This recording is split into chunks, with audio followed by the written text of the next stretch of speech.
오늘 말씀이 그런 대로 바로 오늘 모든 중직자들이 더 마음을 모두어서 맞아 교회가 무엇을 하는 건가 이것을 오늘 배우는 일일 세미나다 생각하시고 여러분들이 좀 긴장된 마음으로 말씀을 받으면 그래도 감사하겠다라고 하는 마음 같습니다.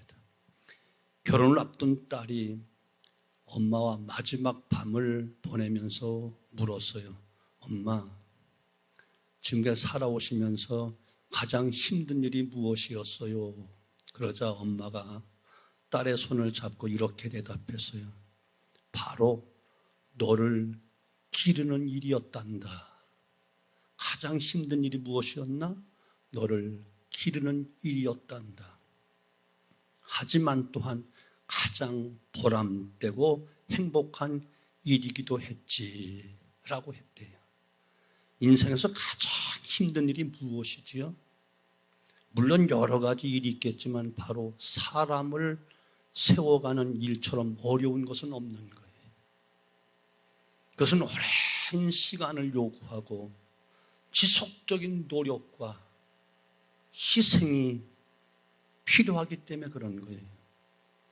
타인의 도움 전혀 없이 갓난아이로 태어난 어린아이가 자기 스스로의 삶을 살아가는 성인이 되기까지 부모는 물론 얼마나 많은 수고들이 그 속에 들어갔겠어요. 또 성인으로 키운다는 그 것만으로 끝납니까? 아니잖아. 그 아이가 제대로 된 역할을 위해 또 부모의 마음은 얼마나 애를 씁니까? 쉽게 말하면 딸을 시집 보내고 장가 보내면 끝하고 여러분 다 행복해 편안해지던가요? 혹이 더 붙은 거야. 저것들이 잘 살아야 될 터인데 저들이 행복해야 될 터인데 생활은 어떨까 등등 더 많은 마음고생과 더 수고, 애씀이 있다는 거예요. 일전에 모 신문 기사에 우리나라의 과대한 교육비 그 문제, 그것을 다룬 기사를 본 적이 있는데 그 기사에서 기자는 강남의 34평 되는 아파트에 살면서 남편이 국장급 공무원임에도 불구하고 아내는 파출부로 수고하고 있다는 거예요. 왜냐? 중학생, 고등학생을 다니는 두 자녀들의 사교육비, 이 사교육비만 없으면 취미생활도 좀 하고 여가도 즐길 만한 그 형편의 이 주부가 오직 자녀들 잘 기르기 위해서 자녀들 가르치기 위해서 그 힘든 일을 마다하지 않고 밤낮으로 하고 있다는 거예요. 한 사람을 제대로 제 역할을 하며 살도록 세우는 것이 이렇게 어려운 거예요. 오늘 우리가 제 역할을 하는 그 이면에 보면 누군가가 정말 말할 수 없는 수고가 있었다는 거예요. 저도 그렇고 여러분도 그렇고 또 여기 계신 모든 분들이 내가 이만큼 자라서 생활하고 또 지금 공부하고 하는 모든 것 뒤에는 스스로 된 것 같고 내가 똑똑해서 된 것 같지만 아니요. 그 누군가가 피눈물을 흘려야 되고 땀을 흘려야 되고 온갖 고통을 다 겪는 수고, 애씀, 노력이 있었기 때문에 그나마 이만큼 지금 살아가는 거예요. 종종 이런 말 저는 종종 하잖아요. 우리가 한 아이가 태어나서 장성하여 시집가고 장가간 그 나이까지 부모는 섬 아래 피를 흘립니다. 부모는 두 섬에 눈물을 흘립니다. 여러분 그냥 자라는 거 아니에요. 여러분 똑똑해서 잘 자란 거 아니에요. 부모들이 배웠다 못 배웠다 그거 거두절미하고 못 배웠기 때문에 가진 것 없기 때문에 그만큼 더 노력하고 더 애쓰고 더 마음 아파하고 고생을 했기 때문에 오늘의 우리가 있는 것이라니까요. 교회란 무엇인가? 신학적인 그 정의를 떠나 목회학적 입장에서 보면 사람을 세워가는 곳이다. 교회가 무엇인가? 사람을 세워가는 곳이다. 에베소 4장 11절로 12절 보면 바울은 목회적 교회관을 이렇게 말해요. 그가 혹은 사도로, 혹은 선지자로, 혹은 복음 전환자로, 혹은 목사와 교사로 주셨으니 이는 성도를 온전케 하며 봉사일을 하게 하며 그 뒤에 몸을 세우려 하심이라. 교회는 장사하는 곳이 아니고 정치하는 것도 아니고 어떤 문화를 즐기는 것도 아니고 교회는 사람을 세워가는 곳이에요. 여기에 교회 사역, 모든 직분자들의 헌신이, 모든 직분자의 고생과 희생이 있는 그 목적과 그 의미가 바로 여기에 다 쏠려 있는 거예요. 왜 직분을 세우느냐? 직분을 왜 희생해야 되는가? 왜 봉사해야 되는가? 왜 헌신해야 되는가? 그 목적, 그 의미가 바로 사람을 세우기 위해서입니다. 오늘 본문의 사도 바울은 자신의 사역의 이유를 이렇게 표현해요. 우리가 그를 전파하여 각 사람을 권하고 모든 지혜로 각 사람을 가르치면 각 사람을 그리스도 안에서 완전한 자로 세우려 합니다. 오늘 담임 목사나 여기 원로 목사나 우리 장로님들이나 중직자들이 모두 이같이 수고하고 애쓰고 또 가르치고 하는 모든 것들은 바로 그리스도 안에서 완전한 자로 세우려 한다. 이 목적인 거예요. 이 목적인 거예요. 교회 사역이, 그 사역의 목적이 무엇이라고요? 오늘도 우리의 직분을 갖고 헌신하는 목적이 무엇인데요? 불완전한 사람을 완전한 사람으로 세워가는 그 일 때문에 직분을 갖는 거예요. 아멘. 나 혼자 신앙생활 잘하면 돼. 그럼 직분 맡을 일이 없어. 직분을 주는 것은 너는 물론이거니와 다른 사람을 세워주라고. 구약시대에 그래서 1000부장, 100부장, 50부장, 10부장을 세웠던 것은 오늘날로 장로님, 안수전 권사님들, 집사님들, 교사들 다 세운 것은 거기에 걸맞게 사람 세우라고. 사람 세우라고. 불완전한 사람을 완전한 사람으로 세우기 위해서 직분을 주는 거예요. 그러면 교회가 세워갈 그리스도 안에 완전한 사람이란 도대체 어떤 사람인가? 완전함에 해당되는 그 헬라어 텔리오스란 말인데 완벽함이란 이 뜻보다는 목적에 합당하게 완성해 간다, 그런 뜻이 더 정확한 뜻이에요. 인간은 지상의 육체를 갖고 사는 한 결코 완벽할 수는 없어, 누구도. 그리고 가장 불완전한 사람이 여러분 누군 줄 아시나요? 못 배운 사람, 돈 없는 사람이 아니고 자기가 완벽하다고 큰 소리 치는 사람이 가장 불완전한 사람이에요. 멍청한 사람인 거예요.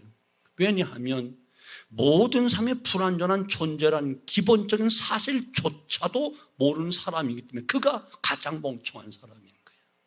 이거 되시죠? 착각하며 살기 때문에. 그럼 28절 그리스도 안에 있는 완전한 자, 이런 뜻은 무슨 뜻이죠? 예수 그리스도 안에 있는 목적에 합당하게 살아가는 자, 그런 뜻이라고. 왜 하나님께서 우리에게 예수 믿게 하셨는가요? 많고 많은 사람들 가운데 왜 우리를 구원해 주셨는가요? 그리고 또 예수 믿고 산다는 것은 어떻게 사는 것인가요? 그 목적을 알아야 되는 거예요. 그것을 이해하고 그에 합당하게 살아가는 것이 바로 완전해지는 것이다, 이런 뜻이란 말이에요.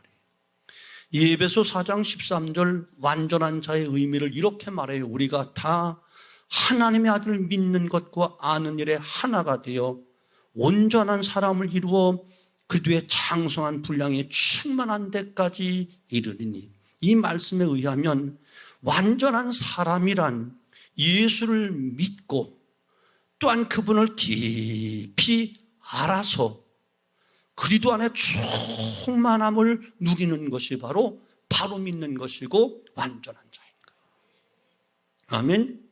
에스겔서 47장 1절로 12절 보면 성전 문지방에서 흘러나오는 물의 환상을 에스겔이 보지요. 물이 발목에서 무릎으로, 무릎에서 허리로, 가슴으로 넘칠 만큼 깊은 물이 됩니다. 이와 같이 충만하다는 것은 넘친 물에 내 모든 것을 다 맡기고 그저 물의 힘에 의해서 떠내려가듯이 거기에 그렇게 살아가는 것이 충만이라는 거예요. 은혜를 누리되 충만한 차원을 누리며 살아가는 것이 완전한 자의 삶이라는 거예요. 하나님을 알고 믿는 일에 이것이 모두 은혜라는 것을 깨닫고 그 은혜 속에 충만한 가운데 사나 죽으나 주님의 은혜로다라고 그 은혜 속에 살아가는 것, 이것이 바로 충만한 삶. 하나님 우리에게 은혜를 주시되 정말 은혜의 보좌까지 활짝 열어서 모든 것을 다 주시기 원하시는 분이에요. 그래서 히브리서 4장 16절 그러므로 우리가 긍휼하심을 받고 때를 따라 돕는 은혜를 얻기 위해서 은혜의 보좌 앞에 담대히 나아갈 것이니라.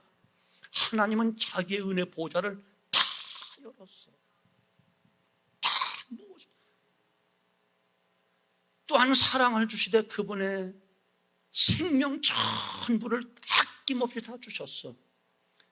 로마서 8장 32절 자기 아들을 아끼지 아니하시고 우리 모든 사람, 목사만이 아니고 특별한 사람만이 아니고 우리 모든 사람을 위하여 내어주신 이가 어찌 그 아들과 함께 모든 것을 우리에게 주시지 않겠느냐.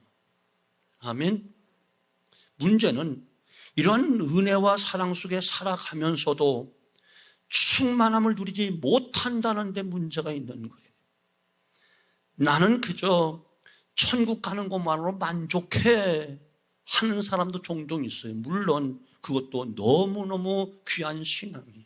하지만 우리 주님이 원하시는 것은, 자신의 생명까지 주시며 원하셨던 것은, 하나님이 독생자들도 아낌없이 내어주시며 원하셨던 것은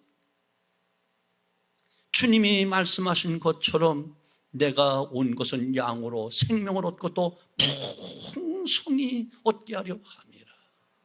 단순한 생명 정도가 아니고 풍성하게 영원히 누리기를 원합니다. 주님을 믿는 자가 주님 안에서 생명을 누리되 충만한 차원을 누리기를 하나님은 원하고 원하시는 거예요. 그것을 복으로 이야기한다면 엊그제 새벽 기도 시간에 말씀했던 것처럼 육적인 복과 영적인 복 모든 것을 다 받기를 원한다, 이런 뜻이란 말이에요. 이해가 되시죠? 이와 같이 하나님이 모든 것을 활짝 여시고 모든 것을 허락하셨음에도 그 충만한 차원의 삶을 누리지 못하는 그 원인이 도대체 어디에 있는가? 하나님 틀림없이 다 주신다고 열어놓았는데, 다 개방했는데, 문을 활짝 열었는데 왜 누리지 못할까? 옛날 우리나라 미 군정 시절에 한 미군 병사가 찌뿌를 몰고 시골길을 달리고 있었어요. 저 앞에 보니 한여름날인데 무거운 짐을 머리에 이고 어떤 할머니가 땀을 뻘뻘 흘리며 걸어가고 있는 거예요. 너무나 안쓰러워서 차를 멈추고 할머니 타세요라고 태워드렸어요. 한참 가다가 룸밀러로 뒤를 할머니를 보니까 여전히 할머니는 그 짐을 머리에 인채 땀을 뻘뻘 흘리며 차 안에서 흔들려서 어쩔 줄 몰라 하는 거예요. 아니 할머니 왜 짐을 내놓지 않으세요? 라고 했더니 할머니가 하는 말, 이 한 몸 신세지는 것도 너무너무 고마운데 어떻게 짐까지 내려놓을 수 있나요? 이것은 할머니 편에서 보면 아주 겸양하고 겸손한 모습 같지만 태워준 사람의 입장에서 보면 이것은 어리석은 거예요. 이해가 되시죠? 어리석은 것이라니까. 교회 일꾼을 사역하는 그 수고의 의미와 목적이 바로 여기 있는 거예요. 하나님의 은혜와 사랑을 모르는 어리석은 사람에게 십자가를 깨닫게 하고 그 사랑을 알게 하고 은혜를 받아들여 충만함을 누리도록 하는 그 자리까지 세워가는 것, 이것이 바로 교회가 일꾼을 세우는 이유와 목적이 되는 거예요. 그래서 교회가 온갖 모든 걸 투자해서 일꾼을 세워야 될 이유가 바로 여기 있는 거예요. 주변에 믿음이 연약하여 자주 넘어지고 문제를 일으키는 자들이 있다는 것은 아직도 내가 그들을 세워줘야 될 대상이 그만큼 많다는 거예요. 우리 교회는 문제가 많아. 우리는 정말 골치 아파. 그것은 바로 네가 세워줘야 된다는 거야. 많다는 것은 내가 그 사명을 감당하지 못하고 있다는 거야. 네가 그 은혜를 누리고 있잖아. 그 은혜를 안다면 저 연약해서 쓰러지고 넘어지는 저 사람들 세워줘야 되고 붙잡아주고 이렇게 줘야 될, 그것 때문에 내 직분을 준 거고 지금까지 사명 주고 지금까지 생명 연장시켜 준 거야. 이렇게 이해를 해야 되는데, 우리 교회는 왜 그런지 몰라. 너 때문에 안 되는 거야. 근데 제일 중요한 것은 중직자들이, 교회 일꾼들이, 어린 생명들을 가르치는 교사들이 이 하나님의 은혜와 사랑을 내 자신이 몰라. 깨닫지를 몰라. 십자가의 그 희생이 얼마나 큰지, 나를 구원하시고 나를 사랑하신 그 하나님의 사랑이 얼마나 큰지 그것을 내가 체험하지 못했으니, 깨닫지 못하니, 아는 게 있어야지, 느낀 게 있어야지, 체험한 게 있어야지. 그러니까 그저 형식적으로. 아니요. 오늘 본문 28절, 사람들을 충만한 자로 세우기 위해 교회가 힘을 기울여 수고해야 될 세 가지 일을 이야기하잖아요. 첫째는 전파하라는 거예요. 예수를 모르는 사람에게, 이웃들에게, 친구들에게, 가족들에게 예수를 알게 하고 신앙을 고백하게 하는 것. 여러분, 전도에 보면 알지만 이것이 얼마나 엄청난 수고를 필요로 하는지 여러분 알잖아요. 날씨 더워서 요즘 토요전도 안 하지만 토요전도 우리가 해마다 할 때 보면 얼마나 많은 수고 노력을 해. 얼마나 많은 물질을 들이고 여러분 시간을 투자해. 그만큼 어렵고 수고하지 않으면 안 되는 거예요. 1년에 잘해봐야 한두 명 올까 말까 하는데 계속 그냥 하고 있잖아요. 그만큼 수고가 필요하고 희생이 있는 거예요. 여하튼 그래도 때를 얻든지 못 얻든지 전해야 된다. 그만큼 중요하니까 전하는 거예요. 두 번째는 각 사람을 권해야 된다, 이렇게 이야기하는데 양육하는 것을 이야기하는 거예요. 세상에 매이고 자기 고집에 매여 있는 사람들을 마음으로부터 우러나와 주의를 지키게 하고 기도 자리에 나오게 하고 11조를 드리게 하고 헌신하는 자리에 세우는 것 또한 엄청난 인내와 노력이 필요한 거예요. 한 사람을 전도해서 철저한 주일 성수, 철저한 11조 생활, 철저한 직분 감당하는 자로 세워가는 데서는 얼마나 걸리는지 몰라. 빨라야 10년이고 안수 집사님, 권사님, 장로님은 보통 최하 10년에서 20년 걸려야 되는 거야. 이해가 되시죠? 그만큼 수고, 엄청난 인내, 노력이 필요한 거예요. 세 번째는 모든 지혜로 사람을 가르치고 교육하는 것이다, 이렇게 말씀해. 그냥 하는 게 아니야. 지혜로 해야 된다고. 내 지혜가 아니야. 성령 준 지혜로 해야 된다고. 근데 단순히 가르치는 것이 아니라 모든 지혜로 가르쳐야 된다 말하고 있어요. 이것은 각 사람에게 딱 맞게 가르치라는 거야. 딱 맞게.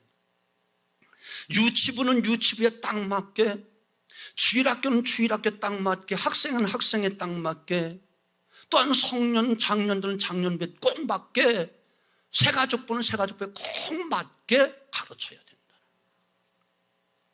주일학교로 다 도매금으로 가르치는 것이 아니야. 아이들 다 달라. 청년들 다 달라.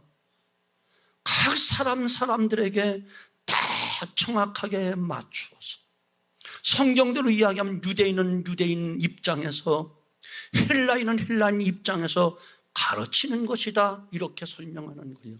그냥 가르치는 것은 쉬워요. 도매금으로 하는 건 쉬워요. 그러나 상대의 눈높이에 맞춰 가르치는 것이 얼마나 많은 수고, 노력이 따라야 된다는 것 꼭 기억해야 되는 거예요. 교육 중에 가장 어려운 교육이 보통 어떤 교육이라고 하죠? 유치부 교육이 가장 어렵다고 해요. 왜 그렇지요? 성인된 내 입장에서 배우고 전달받는 그 지식을 가장 어린아이, 유아의 입장에서 전해야 하기 때문에 이게 어려운 거야. 아무리 쉽게 가르친다고 해도 애가 이해를 못해.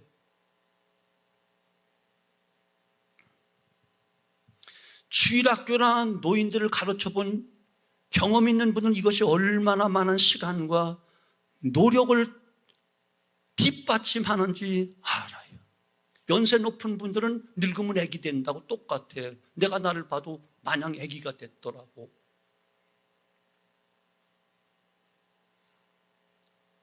그럼에도 이것은 마치 자녀를 키워주는 것처럼 교회에서 피할 수 없는 교회 사명이야. 이렇게 힘든 거 아유 청년 이상만 교회화 할 수 없잖아. 60세 이상 오세요 마세요 할 수 없잖아. 이것은 어쩔 수 없어. 반드시 어린아이 깐난이를 낳아서 장년되어 시집장가 보내고 그 후까지 다 애태우며 수고하는 그 수고를 교회에서 필연적으로 해야 되는 거야. 이것이 교회 사명이니까. 하지만 중요한 것은 교회 일이 엄청난 희생과 수고, 많은 물질이 필요하지만 결과가 행복한 일이기 때문에 해야 되는 거야. 우리가 수고하면, 핍박받으며 복음을 전하면 예수 모르던 사람들이 예수 믿고 생명을 얻어. 예수 믿어도 마지못해 끌려다니듯 신앙생활을 하던 사람이 어느 날 충만함을 누리며 기쁨 속에 자발적으로 나와 봉사를 해. 청소를 해. 주방 봉사를 해. 전도에도 참석했어. 얼마나 행복한데. 이와 같은 결과를 보는 것은 너무너무 보람되고 행복한 것이에요. 세상 돈으로 살 수 없는 행복인 것이에요. 오죽하면 우리 주님은 죄인 한 사람이 돌아오는 것을 의인 99이 돌아오는 것을 더 기뻐한다 말씀하고 있잖아요. 그러므로 교회 일을 하는 사람은 다음과 같은 자세로 꼭 이 사역을 해야 되는 거예요. 첫째는 사람을 세워간다는 기쁨으로 해야 되는 거예요. 교회 직분과 봉사는 사람을 세워가기 위한, 그래서 존재하는 거예요. 그렇기 때문에 교회 일은 힘들지만 사람을 세워간다는 그 자부심을 가지고 기쁨으로 감당하는 거예요. 저는 은퇴했어요. 그래도 마냥 기쁨이 있어요. 왜 그런 줄 아세요? 여기 대부분 저를 일찍 만난 사람일수록 어려서 만났던, 가신앙 생활했던, 아니면 신앙은 했지만 직분을 갖지 못했던 분들 저를 만나서 그분들이 자라서 재직이 되어지고, 어린 내 무릎에서 오줌 싸던 것들이 교사가 되고, 뺀질거리고 교회 잘 안 나오던 사람들이 장로가 되고 권사가 되고 안수집사입니다. 요소에서 일하는 거 보면 그 보람, 그 가치, 그 즐거움이 어떤데, 내가 직접 일할 때보다 훨씬 더 표현할 수 없는 기쁨을 갖는 거예요. 그걸 어떻게 감당이 안 돼? 슬퍼서 괴로워서 제가 눈물 찔찔 짜는 게 아니라 감사해서. 저 권사님이 처음 나를 만났을 때는 학교 다녔던 청년이었고 학생인데 지금 권사가 되고 안수 집사가 되어서 우리 교회 중직으로 요소요소 일을 하고 있구나. 주님, 하나님의 은혜입니다. 아멘. 이 보람이야, 이 보람. 이것을 어떻게 표현이 안 되는 거야. 나 그래서 주님을 생각하는 거예요. 주님께서 언젠가 새벽기도 말씀드렸지. 우리는 10달 동안 아이를 품고 났다가 그 아이가 해산할 때 해산의 고통이 그렇게 큰데 새 생명을 보면 고통을 다 잊어버려. 그냥 마냥 즐거운 거야. 10달 품었다 태어난 자식 보고. 우리 주님은 아담의 범죄 이후 수천 년을 품고 품었다가 십자가의 마지막 피까지 다 쏟으며 해산해서 우리를 낳았다고. 이해가 되시죠? 그러니 너를 보기만 해도 내 보배로운 자식, 눈에 넣어도 아프지 않을 내 새끼, 마치 부모가 갓난이 누런 똥, 황금빛 나는 똥만 사도 아이고 내 새끼 이뻐. 똥 싼 게 뭐 그렇게 이쁘겠어. 우리 주님도 그렇게 죽을 수도 신앙생활하고 뒤죽박죽 하되 그래도 주일날이면 지각을 하던 와서 자빠져 자던 기어 올라오는 것만 아이고 내 새끼 착하다. 여기에 조금 감사해서 하나님 이것저것 감사해요. 감사한금 한번 올려봐. 하나님의 주신 거 하나님 11조 주님 앞에 드려서 다 이름 올려봐. 아이고 철들었구나. 네가 철들었구나.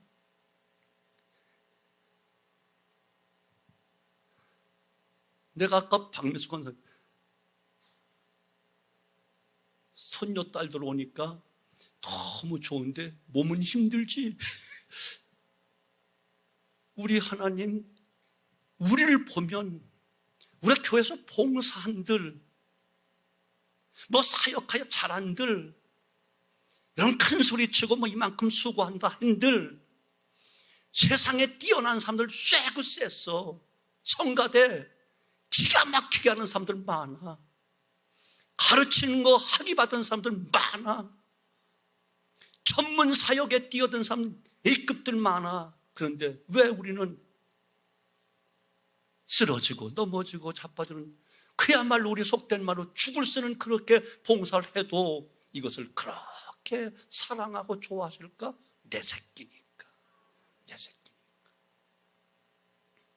전에는 성경학교 끝나면 특별히 유치부에서 오늘도 또 붙여놨더라고. 아이들이 그린 그림을 저 잔디밭에 쭉 걸어놨어. 내가 보면 하나도 볼 게 없어. 빨리 치웠으면 좋겠어. 그런데 그것을 몇 날 며칠 걸어놔 가르친 스승의 마음과 그것을 본 부모들은 야, 그 밑을 떠나지 않아. 볼 것 하나도 없는데. 이것이 우리 하나님의 마음이에요.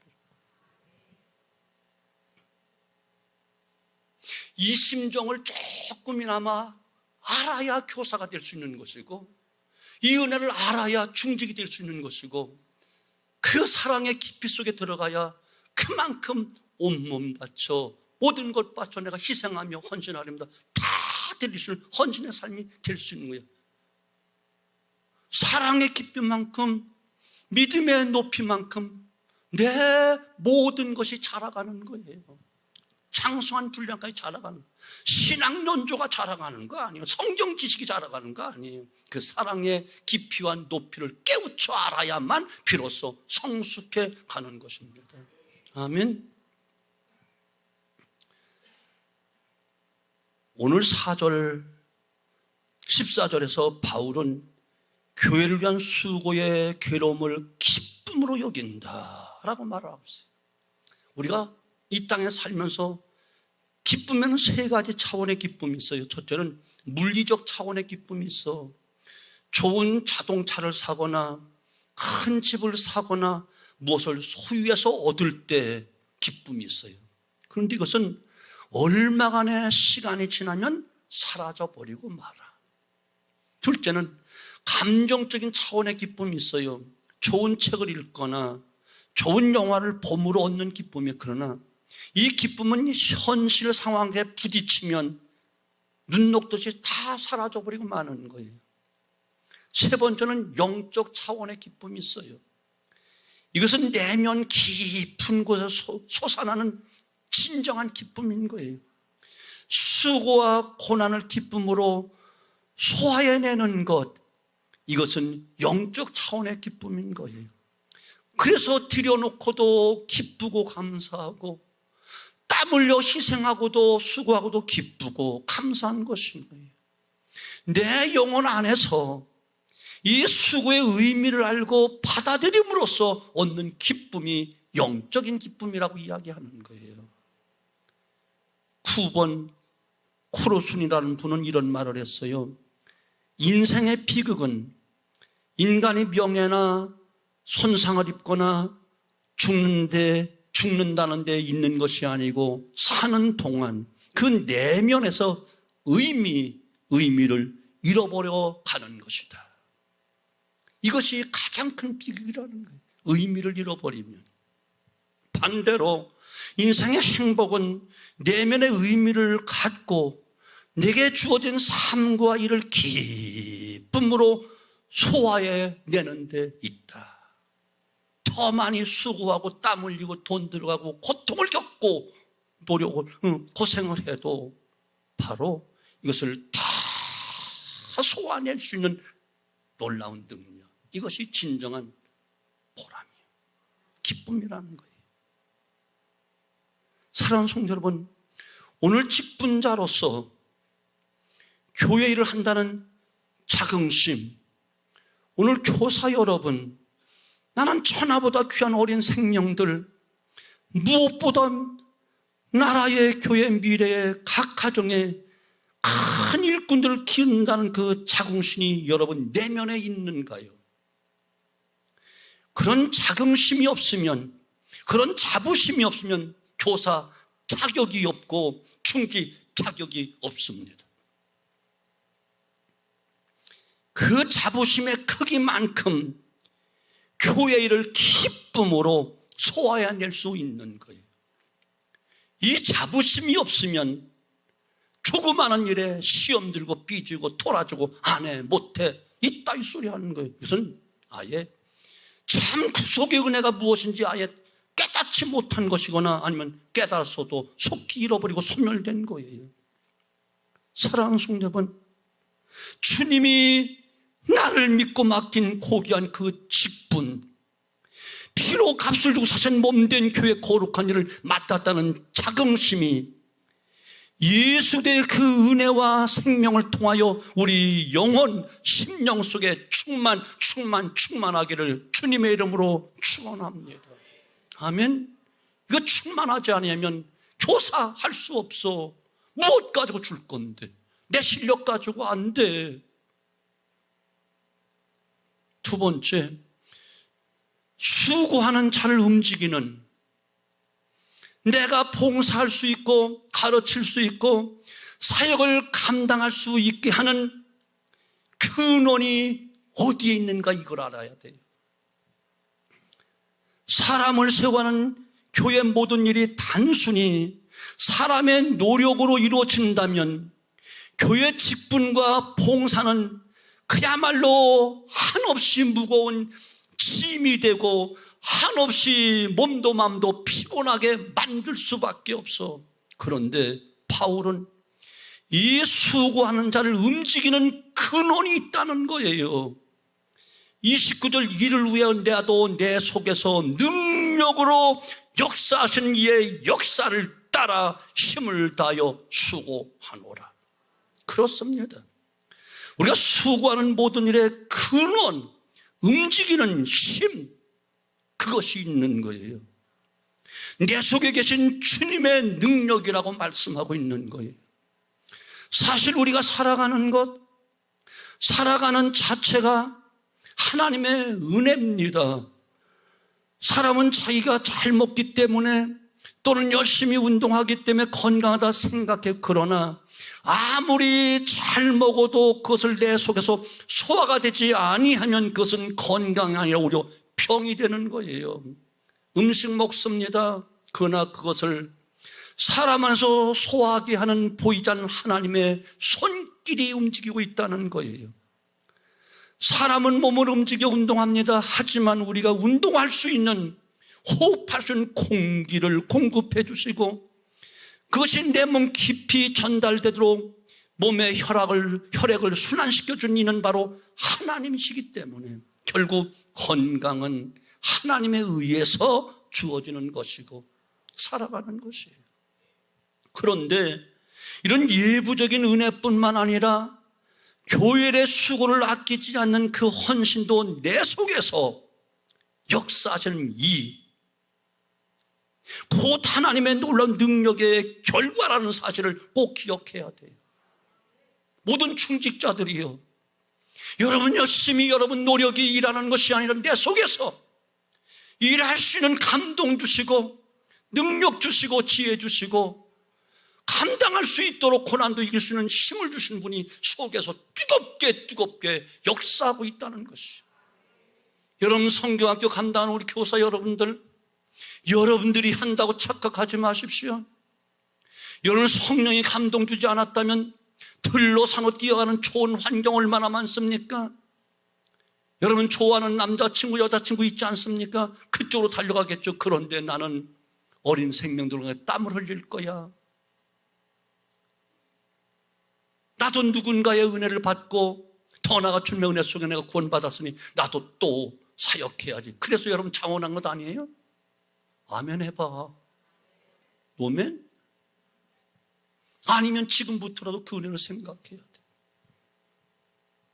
아멘. 사랑하는 성도 여러분, 건강은 하나님의 은혜로 주어진 거예요. 그런데 이런 예부적인 은혜뿐만 아니라 교회 안에 모든 수고를 아끼지 않는 헌신도 내 속에서 역사하시는 이 곧 하나님의 능력의 결과라는 사실을 꼭 기억하셔야 돼요. 곧 하나님의 능력의 결과예요. 하나님의 일은 분명 사람이 하지요. 직분 감당은 분명히 직분자가 감당하죠. 하지만 가만히 들여다보시라니까요. 교회 일이 있다고 다 일합니까? 직분 받았다고 다 열심히 헌신합니까? 그 수고하는 사람은 따로 있다는 사실이에요. 바로 마음의 감동을 따라 순종하는 사람뿐, 그들이 하는 거예요. 아무리 영광스러운 일이 있어도 마음에 감동이 없으면 사람은 움직이지 않습니다. 수고하는 자의 마음에 감동을 주고 기쁨을 주고 비전을 주고 행복을 주고 소망을 주는 건 누가 할까요? 바로 그 사람 안에 있는 하나님이 하신다는 놀라운 사실이에요. 그것은 하나님의 은혜의 능력이라고 말합니다. 이 마음의 감동을 따라 하나님의 능력으로 움직이는 것, 바로 이것이 성도들의 수고의 근원이요, 희생의 근원이요, 봉사의 근원이요, 사역의 근원이 되는 거예요. 이거 잊지 말아야 돼요. 우리가 수고하지요, 땀 흘리죠. 그러나 수고할 수 있는 마음의 동기와 그 능력을 주는 분은 하나님이시다. 우리가 왜 일하는 것을 두려워하고 헌신하는 것을 기피합니까? 내가 한다고 생각하기 때문에 두렵고 힘든다고 말하는 거예요. 내가 수고해야지라고 마음만 먹고 순종하려고 마음만 먹으면 나를 이끄시고 마침내 그 일에 결실을 맺도록 능력을 주신 분은 하나님이 하신다. 그래서 주의 일은 돈으로 지식으로 하는 것이 아니고 믿음으로 한다고 늘 이야기하잖아요.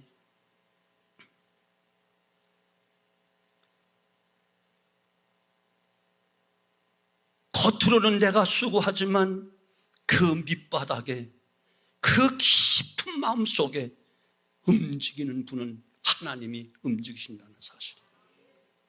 그러기에 여러분, 나도 작은 일에 헌신해야지 라고 마음만 먹고 순종하면 거기에 꼭 맞는 능력을 허락해 주시고, 저 큰 일들 내가 주 안에서 할 수 있을 거야 라고 큰 일에 수고하고자 다짐하고 마음먹으면 큰 능력도 안겨주시는 거예요. 내 믿음대로 될지어다요.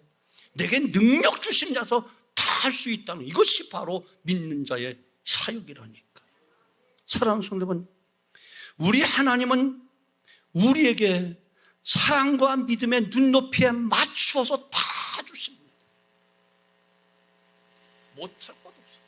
내가 주님을 사랑하는 마음이 있고, 영혼을 사랑하는 마음이 있고, 교회를 사랑하는 마음이 있으면 거기에 맞추어서 필요한 것 다 주십니다.